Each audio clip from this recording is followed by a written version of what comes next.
no es solo un concurso de frecuencias. Es la batalla decisiva por la libertad. La libertad de expresión. Exa FM y Democracia AM. Encarnamos la libertad de expresión. Con periodismo crítico. 8:58. Cualquier modelo de gobierno que sea el que ganen los dos candidatos la oportunidad de ejercitarlo, de ponerlo en práctica, van a requerir naturalmente el apoyo del sector productivo, del sector empresarial.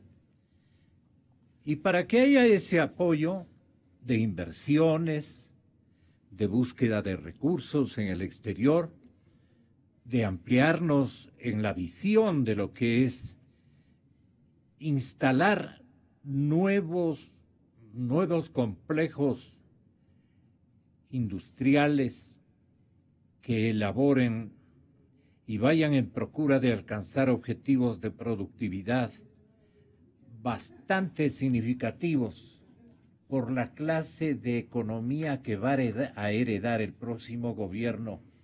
Calamitosa situación de paso requiere naturalmente de la confianza empresarial.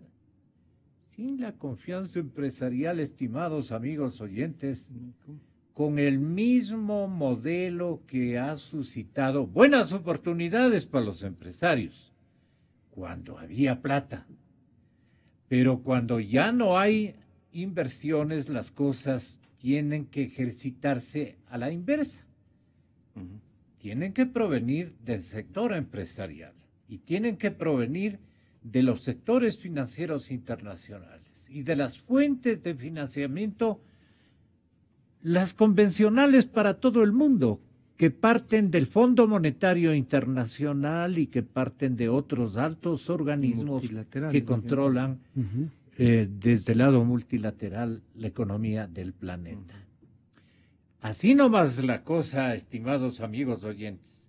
Si ustedes quieren perseverar en el modelo anterior, obviamente que van a votar por el señor Lenín Moreno. Pero si es que no quieren eso y quieren ejercitar un cambio en búsqueda de trabajo especialmente, tienen que cambiar el voto en muchos casos, mi querido Pancho.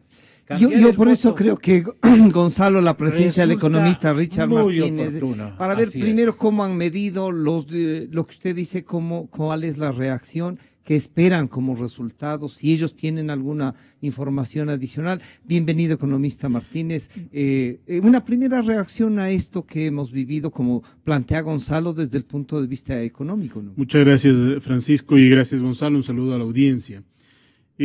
Bueno, creo que al igual que todo el país, estamos observando este momento con mucha vigilia los resultados electorales del día de ayer. ¿La vigilia equivale a preocupación también? Desde luego. Ciertamente, porque observamos y reprochamos el hecho de que el Consejo Nacional Electoral haya proyectado un escenario en el cual íbamos a tener conocimiento pleno de la votación ya para las 8 de la noche, luego para las 11 de la noche, luego se cierra y se suspende esta entrega de resultados, y resulta que hoy en la mañana se está avanzando muy lento en esa contabilización.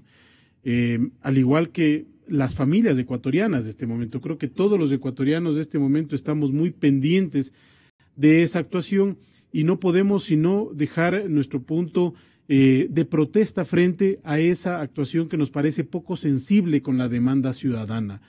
El señor presidente del Consejo Nacional Electoral, en su última rueda de prensa o en su última intervención, dejó ya cerrada la puerta para seguir haciendo consultas hasta el día de hoy. ¿Cómo están las cosas? Con este nivel de estrechez en el margen de los resultados electorales, nosotros creíamos que la responsabilidad del Consejo Nacional Electoral y de su primera autoridad era mantener informados a los ecuatorianos cada hora, si es que ello fuese factible. Sí, que les tocaba desvelarse, pues bueno, esa es la responsabilidad de los servidores públicos y cómo no, de quienes ejercen la autoridad de control electoral, y más aún en estas circunstancias. No estamos en la definición de 2 concejalías de un cantón, estamos en la definición de la segunda vuelta electoral.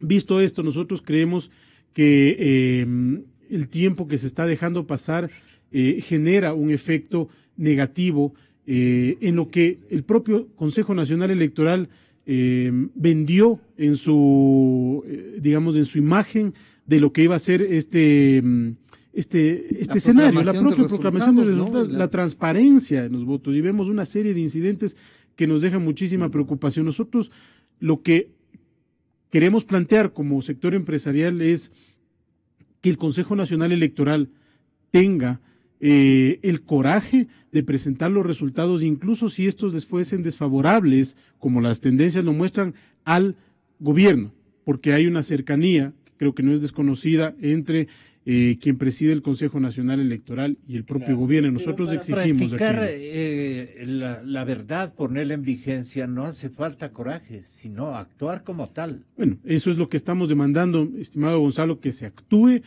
con la celeridad, con la celeridad del caso. No puede ser posible que este momento la incertidumbre esté acabando con el país. ¿Qué está pasando? Todos los ecuatorianos, las familias ecuatorianas están preguntando. ¿Por qué se quedan en el 87.4? Yo no sabría responderle, amigos Gonzalo. Oyentes, ¿han pensado ustedes, perdón, el señor empresario, por qué se quedan en el 87.4? ¿Desde qué horas teníamos este dato? Ojalá nos pueda producción darnos la hora exacta. Perdone. No, Gonzalo, es que eso es justamente lo que nos estamos preguntando todos los ecuatorianos, porque veníamos a un nivel de 5 de la tarde a 8 de la noche en el que se presentaron cerca del 60% de los resultados, luego al 75%, y ahora hemos avanzado marginalmente en tantas horas. Si es que hace falta recursos, porque leí algo que alguien justificaba en las redes sociales, no oficialmente, que esto hace falta por parte de las autoridades, pero alguien decía, lo que pasa es que las actas, las urnas de los recintos y los cantones más alejados. Bueno, señores, hay que redoblar esfuerzos, así como la ciudadanía toda la noche, la madrugada de ayer estuvo presente en el Consejo Nacional Electoral, también como ciudadanos partidarios del gobierno se dieron cita en las Shires a altas horas de la noche. Nosotros creemos que el Consejo Nacional Electoral puede redoblar esfuerzos para garantizarles ya a los ecuatorianos los resultados. De las estimaciones que nosotros hemos observado y tal como se proyectan estas, creemos improbable que haya una victoria en primera vuelta. Y en ese escenario, comunicarle a la ciudadanía y comunicarle a usted que no hemos avanzado sino 4 décimas. Estamos en 87.8% hasta las 9 de la mañana con 6 minutos, que es este instante. Sigue Moreno con 39.11 y Lazo con 28.28. O sea, no se mueve Lazo. No se han movido. No se ha movido en un buen lapso. Y Moreno tiene 39.11, que tampoco... Pero están esperando datos que seguramente le reconfiguren la votación a Moreno, o ahí que la gente comienza a pensar que van a manipular y que van a construir otro escenario, ¿no? Lo cual ya estaríamos pisando terrenos prohibitivos. Lo que dice el economista, se genera una incertidumbre. Exacto. Para esto. Y esta incertidumbre a ustedes como empresarios, ¿qué les limita? ¿Usted cree que se paraliza un poco también la actividad económica? Ciertamente tiene una afectación directa. Yo quisiera hacer una reflexión más allá del empresariado, porque creo que este momento los ciudadanos somos primero ciudadanos, luego somos empresarios, luego somos representantes gremiales, y como ciudadanos exigimos que el Consejo Nacional Electoral tenga la valentía, el coraje y, como decía Gonzalo, la decisión de actuar para transmitir esos resultados, incluso si le fuesen, como las tendencias lo muestran, desfavorable al propio gobierno. Ahora bien, incertidumbre es lo que se ha vivido durante los últimos 10 años en el campo empresarial. Incertidumbre en el ámbito económico, en el ámbito fiscal, en el ámbito de competitividad, en las normas distintas que hacen al sector empresarial. Usted señalaba, Gonzalo, en su introducción, que gane quien gane, vamos a necesitar del sector empresarial, evidentemente. Y el sector empresarial tiene un compromiso con el país que lo demuestra todos los días con la generación del trabajo, pago de impuestos, pago a la seguridad social. Pero también ese sector empresarial, para crecer en el mediano y el largo plazo, necesita unas condiciones mínimas y elementales. Y yo creo que en el escenario de segunda vuelta vamos a tener los ecuatorianos la posibilidad y vamos a tener que exigir que los candidatos clarifiquen y discutan mucho más y debatan mucho más a profundidad cómo se van a lograr los resultados en los temas que más le interesan a la ciudadanía: el empleo, el costo de la vida. ¿Cómo vamos a garantizarle a los ecuatorianos un empleo adecuado a futuro? Si uno observa las cifras y los resultados comparados en estos últimos 10 años, la estructura del empleo no ha mejorado. El empleo inadecuado se mantiene en los mismos niveles que hace 10 años. Y de hecho, la informalidad en los últimos años ha crecido. Eso quiere decir que el modelo de desarrollo planteado no ha sido exitoso. ¿Por qué? Porque hemos dependido del precio del petróleo, de una materia prima, y volver a depender de ese escenario sería un error. Lo que tenemos que hacer es transitar hacia un modelo donde el sector privado sea fuerte, vigoroso, competitivo, que no nos cueste a los ecuatorianos consumir más que en otros países, que no nos cueste a los ecuatorianos producir más que en otros países, que a los ecuatorianos nos sea fácil encontrar un trabajo si así lo deseamos, o generar trabajo si esa es nuestra voluntad como empresarios. Que los jóvenes puedan tener acceso y capacidad para llegar oportunamente al mercado laboral. Y eso implica una discusión conceptual muy fuerte. Yo creo que la segunda vuelta va a permitir esa discusión para que los ecuatorianos puedan elegir con mayor claridad el rumbo que queremos hacia el futuro. Un país más productivo, más competitivo, más abierto, que sea generador de riqueza, donde las empresas y los ciudadanos paguemos puntualmente nuestros impuestos para que eso contribuya al bienestar social, o, por el contrario, un país cerrado al mundo, un país que no genera competitividad externa y un país que tiene una gran falencia en el área fiscal, económica y de competitividad. La abogada que lucha por los derechos humanos, Daniela Salazar, menciona en redes que demasiadas irregularidades ha cometido Juan Pablo Pozo. Debe explicaciones al pueblo ecuatoriano. Pasará a la historia en una página muy oscura de la democracia ecuatoriana. Y he contactado también con el señor economista don Walter Spurrier. Estamos aquí con Richard Martínez representando al empresariado ecuatoriano, don Walter.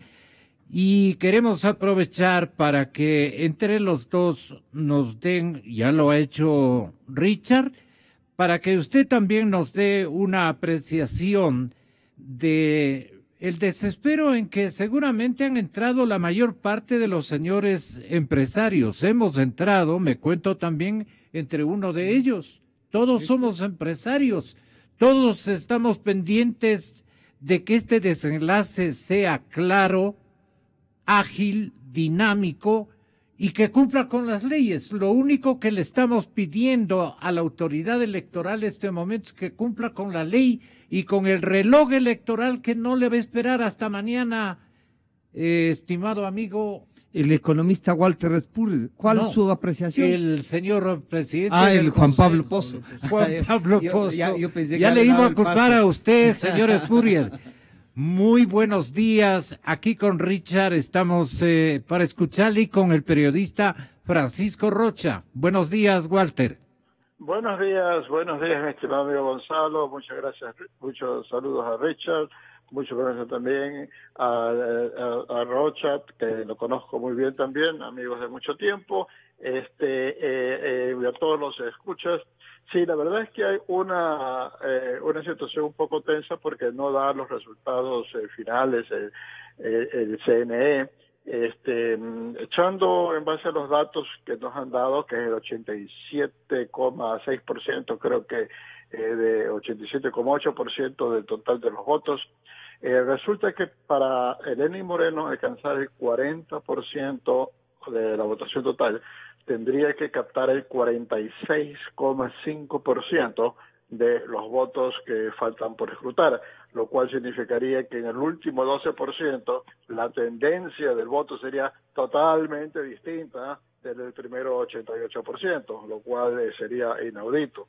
Además, la votación de lo que nos da hasta ahora el CNE empata con centésimas de diferencia con lo que hizo Participación Ciudadana, y lo que hizo Participación Ciudadana es en base, si bien cortó al 87 y pico también, es en base a una muestra equilibrada de todas las provincias, etcétera. Y por lo tanto, pues yo no creo que pueda de ninguna manera cambiar esta tendencia, ¿no? Sería algo absolutamente insólito, y por lo tanto espero que se apresure el CNE, que no siga retardando la entrega y nos deje y que nos permita superar esta incertidumbre. Economista Spurrier, ¿sí? Quería hacerle escuchar, mil perdones por interrumpirle, una vez más a usted, al público y también a Richard, lo manifestado por el candidato oficialista hace contados instantes, no son muchos los minutos, a el periódico Russia Today. Esto dijo. De acuerdo a nuestra proyección vamos a rebasar el 40%. Pero si eso no ocurriera, aquí estamos, listos para iniciar una segunda vuelta. Volver a recorrer el Ecuador. Se ha escrutado el 87% de la votación. Lo que falta son los recintos rurales, fundamentalmente de Guayas y Manabí, donde nosotros tenemos unas diferencias, me acaban de enviar hace una hora aproximadamente, unas diferencias pero abismales. Por ejemplo, en este recinto tendría yo 1.054 votos, ya lo voy a mostrar a cámara, y el candidato Guillermo Lasso tendría 47 votos, es decir, una proporción de más de 20-1.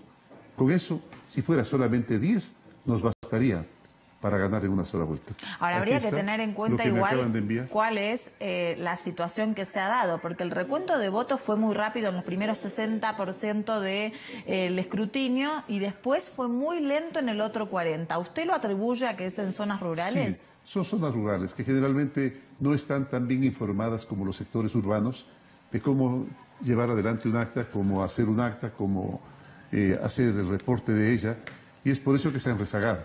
Pero son actas de las cuales tenemos nosotros una mayoría absoluta, una mayoría inmensa. De todas formas, igual, en este momento vamos a llevar casi 1 millón de votos por sobre el candidato que está en segundo lugar. Sin embargo, cierto sector de la oposición en el día de ayer incitó a sus simpatizantes a impulsar un recuento de votos más fidedigno por parte del Consejo Nacional Electoral. ¿Usted qué le puede decir al respecto? Nada, que es parte de la campaña sucia. Es parte de la campaña sucia, y precisamente esa campaña sucia contra nuestra candidatura y contra las otras candidaturas ha provenido precisamente de la candidatura del señor Guillermo Lasso. Él ha contratado a 2, y le puedo dar a usted el nombre, pero si usted quiere, a 2 de los expertos en hacer campaña sucia en el mundo. Expertos en hacer campaña sucia. Es por eso que usted puede haber observado en redes fundamentalmente una campaña de denostación, de mentiras, y la ha hecho él. Sino que, claro, hasta este momento estaba escudado en las otras candidaturas. Pero ahora sí vamos a saber que viene de usted, señor Lasso. Ahora, si es que hay una segunda vuelta, el asunto es entre usted y yo. Bueno, hasta ahí la parte más importante, digamos, sí, no es mayormente editada, es todo lo que le dijo a Russia Today Lenín Moreno, el candidato oficialista, ex vicepresidente de la República. Les digo algo muy importante. Según las actas, están escrutadas oficialmente el 87-94, Verónica, a ver si me reconfirma. 87-94. Lenín Moreno tiene de este 87-94 el 39,10%, mientras que Guillermo Lasso tiene el 28,3%, 28,3%, escrutadas que han sido el 87-94%. Su merced me presentó una muy cercana, pero esto ha avanzado y tenemos aquí ese dato. A ver si reconfirmamos, si es tan amable. ¿Qué le parece a usted, economista Spurrier, lo manifestado por el candidato oficialista a Russia Today? Bueno, me parece que Lenín Moreno obviamente tiene que manifestar que estamos en la segunda vuelta, porque él que ganaría en la primera vuelta. Tiene que manifestar eso porque es la posición que a él le conviene, y hasta que no haya los resultados totales, por supuesto, pues él no va a conceder, ¿no? Está paralizado el escrutinio, está paralizado o avanza, pero lentamente, como un tren antiguo. Eso es justamente lo que preocupa, ¿no? Porque de pronto esto no marcha. Ahora, el asunto es que en el análisis que él hace de que él sacó una votación mucho más alta que Guillermo Lasso en la costa, en las partes rurales, puede ser cierto, pero aquí lo importante no es tanto cuánto saca Guillermo Lasso en Manabí o en Guayas rurales, sino qué porcentaje del total saca Lenín Moreno, porque sabemos que, por ejemplo, Cynthia Viteri ha sacado una votación muy fuerte en el Guayas y Manabí. Todo lo que vaya a ella o lo que vaya a la Bocarán, por ejemplo, votos que no van a Lenín Moreno y por lo tanto le impedirían llegar al 40%. En todo caso, a mí me parece lógico lo que él dice desde su punto de vista de su campaña, de que él va a estar ganando en la primera vuelta, aunque deja abierta la puerta que puede haber una segunda vuelta. Me parece que es una posición en ese sentido muy justa, defendiendo su punto de vista, pero muy justa, que deja lo que haya una segunda vuelta. ¿Usted le podría tomar una foto al empresariado nacional respecto a esta expectativa que desespera inevitablemente, Walter? Sí, bueno, el empresariado en estos momentos, siempre que hay incertidumbre, entra en zozobra y no hay inversión, pero aquí estamos hablando de un momento de incertidumbre muy breve, ¿no? Porque esto no puede... Transitoria. Si el CNN no puede mantener esto de una manera indefinida. Entonces, tiene que haber dentro de un plazo muy breve una definición. Ahora, lo interesante, en caso de que, lo interesante con la segunda vuelta, que yo pienso que es inevitable con lo poco que falta para contabilizar, es de que habiendo dos candidaturas durante 5 semanas, va a ser mucho más claro qué es lo que propone cada uno para salir adelante. Con la prensa que ha tratado de ser justa y todos los medios han tratado de ser justos con los 8 candidatos, se ha oscurecido cuál es la posición de los candidatos que realmente eran más opcionados. Lenín Moreno ha hecho muchas propuestas por la parte social, no ha hecho por la parte económica. En una segunda vuelta necesariamente tendría que verse qué es lo que proponen el uno y otro en la parte económica. Yo pienso que al empresariado lo que le interesa es de que el que gane las elecciones, el próximo presidente, tenga una visión muy clara de cómo vamos a superar esta situación de estancamiento que, si seguimos por la línea en que vamos, va a durar todo el próximo periodo presidencial.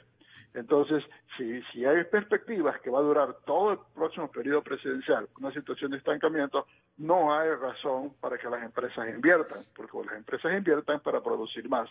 Y entonces eso más bien ahondaría el problema. Cuando ya se tenga visión, alguien que diga, yo voy a hacer esto, y las perspectivas son que vuelvo al crecimiento económico en tal fecha y que para tal año ya el público, el pueblo ecuatoriano va a poder tener más dinero en el bolsillo, va a tener más empleo, va a poder comprar más. Las empresas van a decir, entonces yo ya voy a invertir para prepararme para ese momento, y toda esa situación de confianza es parte de lo que ayuda a sacar la economía adelante. Entonces, hasta el momento no tenemos muy claro por parte de Lenín Moreno cuál sería ese programa económico. No ha hablado mucho de ese programa económico. Entonces, la ventaja de una segunda vuelta es de que sería necesario ambos, y los empresarios podrán decir, bueno, hay esto que propone hay esto que propone el otro, en el primer caso haría esto, en el segundo caso haría tal otra cosa. Si gana en primera vuelta, cuestión que yo no veo cómo pueda ganar en primera vuelta con las cifras como van hasta ahora, va a haber incertidumbre. ¿Y qué viene después? Y por lo tanto, no habrá inversión hasta que en los hechos se vea si el gobierno tiene cuál es su equipo económico y qué es lo que está haciendo para superar la situación actual. En aras de la legitimidad, señor economista Richard Martínez, en aras de la legitimidad, ¿usted no tiene listo un exhorto a nombre de los empresarios para los señores candidatos? Mire, creo que lo que acaba de señalar Walter es muy importante. Vamos en esta segunda vuelta, conforme prevén las estimaciones, vamos a tener que demandar más claridad a todos los ciudadanos de cómo se van a cumplir las ofertas, de cómo, porque hasta el momento el debate se ha concentrado en el qué, lo cual es importante, cuál es la visión, pero los cómo van a ser extremadamente importantes. Y yo creo que viendo solamente no desde el punto de vista microeconómico de la empresa, sino un punto de vista más global, el contrato social, si cabe el término, está fracturado en este momento. A mí me ha llamado muchísimo la atención, por ejemplo, ver cómo algunas autoridades y algunos candidatos han recibido pifias, han recibido gritos cuando han ido a votar. Creo que eso, Gonzalo y Francisco, dice mucho de lo que, de la situación que vive el país, de cómo está el país dividido y cómo quien llegue al poder tiene que reconstruir ese tejido social. Necesitamos un pacto social donde todos estemos dispuestos a confluir para sacar el país adelante. Esto no es de unos o de otros. Todos necesitamos sumar. Y yo coincido con Walter en que desde la propuesta gubernamental no hay claridad sobre cómo resolver el tema económico. Creo que debemos pasar un nuevo momento en esta proyección de segunda vuelta porque sí nos ha llamado muchísimo la atención como sector empresarial ver, por ejemplo, que el presidente de la República tuitee videos de campañas publicitarias donde se denosta la imagen del empresariado, como que el empresariado fuera corrupto, como que el empresariado estuviera esperando el momento para contrabandear, para no pagar las leyes. Eso es, finalmente, un mensaje al empresariado de la máxima autoridad desde el Ejecutivo. Eso es lo que se evidenció en esta campaña. Entonces, como sector empresarial, recuperar la confianza en un modelo que termina así va a ser muy complicado desde ese punto de vista. Por el otro lado también... Dicen que quien aspire a que Lenín Moreno encabece un cambio en el modelo está pensando mal porque él ideológicamente es mucho más radical que el presidente Correa. Justamente por eso, Gonzalo, creo que el candidato oficial tiene que presentar con mucha más claridad qué se va a hacer en el ámbito económico. No sé si... Sí. Economista Martín, lo que le diría es de los dos candidatos de darse una segunda vuelta, ustedes pedirían más claridad y ya dedicarnos más a decir la proyección que cada uno da sobre la visualización del país que queremos es esta. Esa claridad es la que ustedes plantean. Sí, pero sobre todo cómo se van a hacer las cosas. Por ejemplo, cuando uno observa el plan de gobierno de Alianza País, hay temas que no los logramos entender y que no ha sido clarificado. Se habla que el Ecuador necesita empresarios con un nuevo sentido de patria. ¿Qué es eso? Me parece muy injusto con los empresarios que se han jugado aquí, que siguen aquí, siguen invirtiéndole al país y apostándole al país y creyendo que es posible generar más inversiones. Y ese potencial es, no obstante, un escenario complejo. Entonces, creo que hay que cambiar ese estigma para empezar. Y luego en la parte económica, ¿qué va a suceder con el ámbito fiscal? Tenemos una brecha de financiamiento bastante fuerte y un déficit fiscal que se va haciendo crónico. Las posibilidades de generar recursos, como usted bien señalaba, Gonzalo, que vengan por la vía de divisas, por ejemplo, de financiamiento externo, son cada vez más limitadas, pero aún son más limitadas en el escenario de la inversión extranjera directa que necesita certidumbre y confianza. Competitividad. Preguntemos a los empresarios, y no al grande empresario, al microempresario, al pequeño empresario, cómo siente la competitividad. ¿Es más difícil ahora que antes producir? ¿Es más difícil que ahora comerciar sus bienes, es más difícil ahora que antes transar los servicios que proveen en turismo, etcétera, etcétera. Sí es más difícil, esa es la lectura que nosotros tenemos, claro, objetivamente con cifras, y hay que ver cómo se la destraba, Gonzalo. Como última pregunta a ustedes, caballeros, lo que pasa es que también dicen economista Spurrier que los empresarios sí tuvieron una época de oro con los réditos, que una capitalización muy significativa producto de los precios del petróleo, especialmente colmó las arcas fiscales, los fondos de reserva del régimen. Y bueno, lo que hizo el presidente Correa fue entregar justamente los mejores negocios de intermediación, porque no fueron de producción, sino de intermediación, y a mí me gusta ser legal en mis apreciaciones. La disfrutaron y obviamente la disfrutaron y enriquecieron a muchos actores privados. ¿A eso usted tendría un comentario, don Walter? Sí, yo tengo un comentario porque lo que ha sucedido en el Ecuador y lo que dice Rafael Correa me recuerda el primer caso en que yo hice seguimiento de esta situación. Fue el caso del primer gobierno de Alan García. Cuando subió Alan García en el Perú con una política, ofreciendo una política que en aquel entonces era novedosa, de tratar de salir adelante sin hacer reformas de política de mercado, Alan García recibió un gobierno con una muy alta reserva monetaria internacional y la cogió y la gastó toda. Y los empresarios les fue estupendamente bien. Y cuando él se le acabó la reserva y dice, ahora les toca a ustedes sacrificarse, los empresarios no invirtieron. ¿Y qué es lo que sucede? Que son dos momentos distintos. En un momento cuando usted ve que un gobierno está aumentando el poder adquisitivo de la población, gastando lo que se tiene guardado, gastando las reservas, los ingresos, usted dice, bueno, yo tengo que vender más porque me están demandando más producción. Pero lo que está haciendo el gobierno no es sustentable en el largo plazo, no es lo que se puede mantener en el tiempo. Por lo tanto, yo no voy a invertir porque sé que tan pronto se acabe todo este excedente de dinero que hay, las cosas van a ir mal. Entonces, no es que nadie funciona en términos de decir, porque las cosas me están yendo bien en el primer momento, porque estoy vendiendo más, voy a sacrificar y voy a perder en el siguiente periodo. Nadie hace eso ni en su vida privada, ningún profesional, ningún artesano dice, me dieron de ganar ahora en adelante voy a trabajar perdiendo. Nadie hace eso. Entonces, en ese sentido era absolutamente comprensible lo que pasó y explicable y se podía anticipar. Van a ver, hay mayor demanda porque el gobierno se está gastando todo el dinero que puede obtener y yo voy a ganar más porque voy a vender más, pero como sé que después viene el ciclo de contracción porque esto no es sustentable, no voy a invertir en ampliar mi capacidad de producción porque después no voy a poder vender la mayor producción. Cortito, Richard. Sí, Gonzalo, yo creo que, a ver, si un ciclo económico que está determinado por los precios del petróleo hace que la economía crezca, es evidente que todos, absolutamente todos, van a sentir un mayor o una mejora en su capacidad adquisitiva, en su capacidad productiva por momentos.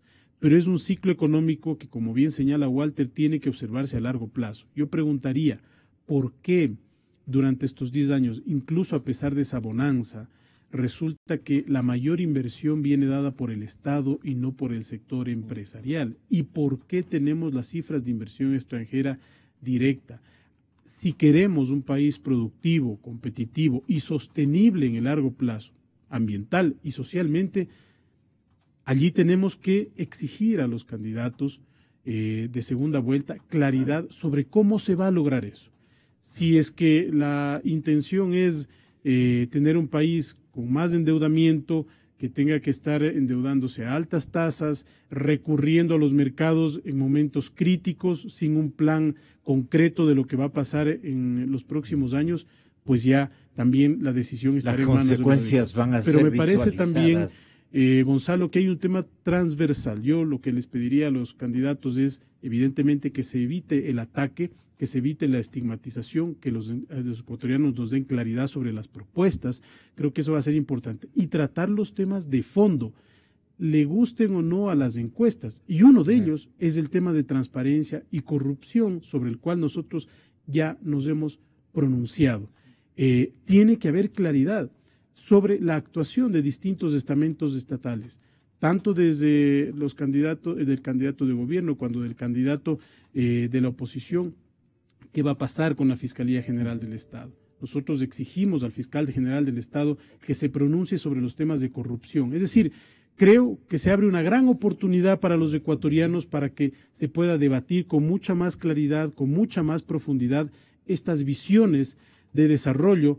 Y también creo que se abre una gran oportunidad para que ese debate se traslade al legislativo, donde ya observamos que va a haber un mayor balance en términos de fuerzas políticas y aspiramos a que haya un debate real. Para eso está el legislativo, para medir pros y contras de los cuerpos normativos que de allí emanan. Y creemos que en estas circunstancias se debate nuevamente o se abre la posibilidad de un debate más fructífero en bienestar de los ciudadanos. Si nos están escuchando los respetables compañeros jefes de medios, especialmente en el área de jefes de salas de redacción. Prensa escrita, ¿no? En todos. En todos los medios. En los audiovisuales, cosa igual. Cámaras y micrófonos exclusivamente a las propuestas y el cómo, o los cómos. Aspectos populistas, de repente. Esa es nuestra misión. Aspectos populistas, propuestas fáciles y violentas.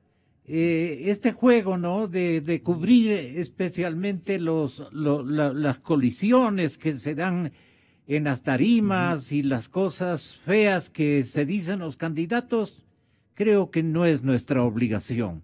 Los que queremos hacer país en los medios de comunicación tenemos que ir a los contenidos y apoyar de esa manera una buena decisión de segunda vuelta del pueblo ecuatoriano. Vienen Santiago Guarderas y Mauricio Gándara a la cadena Democracia, la estación que dice y busca la verdad. Inicio de espacio promocional y publicitario.